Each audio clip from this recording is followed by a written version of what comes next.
Like I had one in real life in my home back in Brooklyn back in the day. But then, of course, we had the one for Webster when we burned up the condo apartment, and that was pretty crazy. I remember that. I think at first it was supposed to be a fire that was set by Mama George, but then somewhere along the line they changed it, and they had it be my fault in the script. And so, I think it was a rocket, and put it in there and thought the flame was out. And yes, it was all controlled by the fire department. It was there. It was all scheduled to be burnt. That was our last season on that particular stage and set. So we were going into the house and on the new episodes.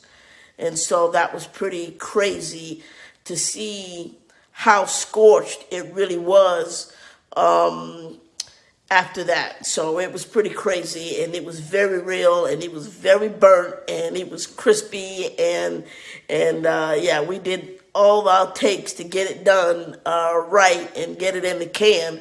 And when we came back to look at it, it was gone. So fires are nothing to be played with, and yeah, I have those memories too of it happening in real life as well as on TV. You asked if the condo set was filmed with a live audience. No, that one episode that year was not filmed. Parts of it was, but like the earlier part, but not the fire burning. It was a hazard, and we couldn't do that part in front of the audience. It was too much of a fire hazard to do that. But there's a portion of it leading up to that was filmed with some of the audience, and then later on we had to get them out of there. Did the set fire to George's bedroom too in that episode? So the whole condo set was burnt crisp. So yeah, the kitchen, the living room, my bedroom or Webster's bedroom, and George Papadopoulos and Ma'am and George's bedroom. Yes, everything was burnt, but they never showed it. Okay? So, in theory, it was burned, but they never showed it, and so therefore, you didn't really get a chance to see that it was supposed to have been burned. So they didn't really burn it, but it was insinuating that it was burnt. I guess if that's the best way to answer you. Did it smell of fire? Absolutely. They went in there and they torched it pretty good. Yes, it smelled of fire, and it was, it was one of those no-no stories. So, life lessons on issues of, not being an arsonist, and not playing with fire, and learning that safety matches, for me, did not equal it being safety at all. It was interesting because we knew that the next season, which was season 2, I believe, was going into, I think it was season 2, going into I think we stayed at Jerry's house for a small period of time in the storyline, and then that's when we went to go look for the house where Cassie and they were living in the basement, and then we ultimately bought the whole house. So, it was very interesting because I think we were on stage 22, and on the back side of our where we filmed that show, those episodes for the first year, we were right behind Family Ties. So and Tina Yothers were really great friends, and the whole Family Ties unit. We got a chance to see each other's stuff and episodes back to back to each other. But then after that, we needed more space. So we moved over to 23 and 24, and we took up two sound stages.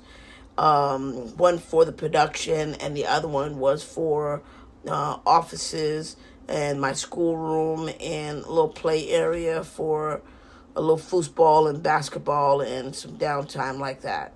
Um, so,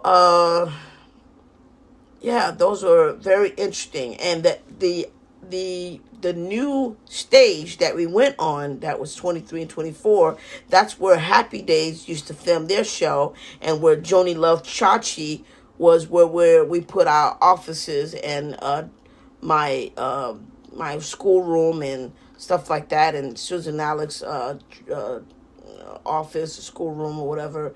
And so we had, that's where Joni and Love Chachi used to be, and on the set was where Happy Days was filmed, and that was still also the area where they filmed I Love Lucy. And right across from our stage, so if you open up the big sliding stage door, right across the area was where there was a koi, a small little koi tank, and that's where Lucille Ball had her tank of koi fish that we would feed from time to time in that little area right there. And that was also dope. So we had the whole back corner, and then eventually the twins moved in where Family Ties moved in, and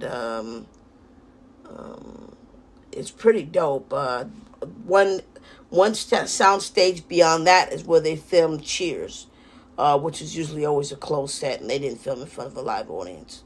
But Family Ties was performed in front of a live audience, and that was dope. Loved, getting chance to see them film.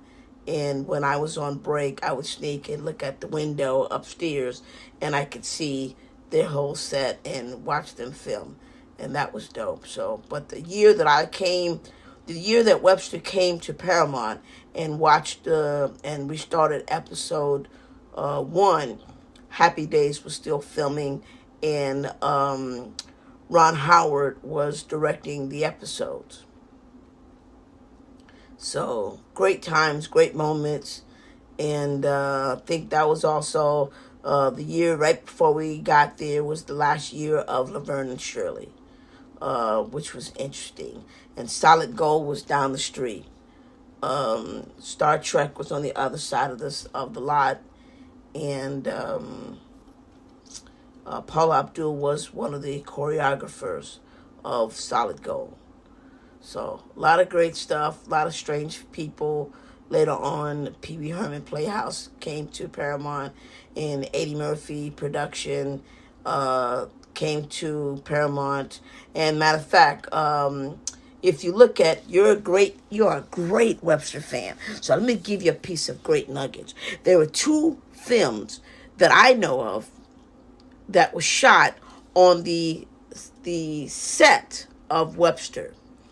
One was Golden Child with Eddie Murphy. So if you go back and look at the episode when the demon was going into the house, that was the house of Webster. Okay? So that episode, if you go back and look at Golden Child, I gotta give you this good one, okay? And you'll see the set of Webster, not when we were in the apartment, but when we were in the house. So the set of there, okay? And I'm trying to think of what was the name of the bear movie. What was the name of it? Let me see. I gotta look and see if I can find the name of it. There was a bear movie, and I can't even. what was it called? Um, um, what was that? Man, I can't even think of the name of that movie. That was the character that was the naughty bear, and he had the robe, and was it Mark Wahlberg was in the movie? Uh, Ted. Ha! Yes. So the first, I think it was the first one of the first, I think there was two Ted movies. One of the first movie with Ted, he has on the outfit, and it's actually a scene of Webster and Ted. They put superimpose Ted over me, and the movements that Ted is making is actually my movements. And even though I'm not in the movie Ted and I am not dressed up as Ted, they use my performance to have Ted move from one place to the next in that movie. And of course, different dialogue. But look at Ted and look at The Golden Child, and you will see two movies that film on the set of Webster when we were on hiatus. All right. Have a great day. Hope you gave you some good insight. God bless you, Steve Greenfield. See you later.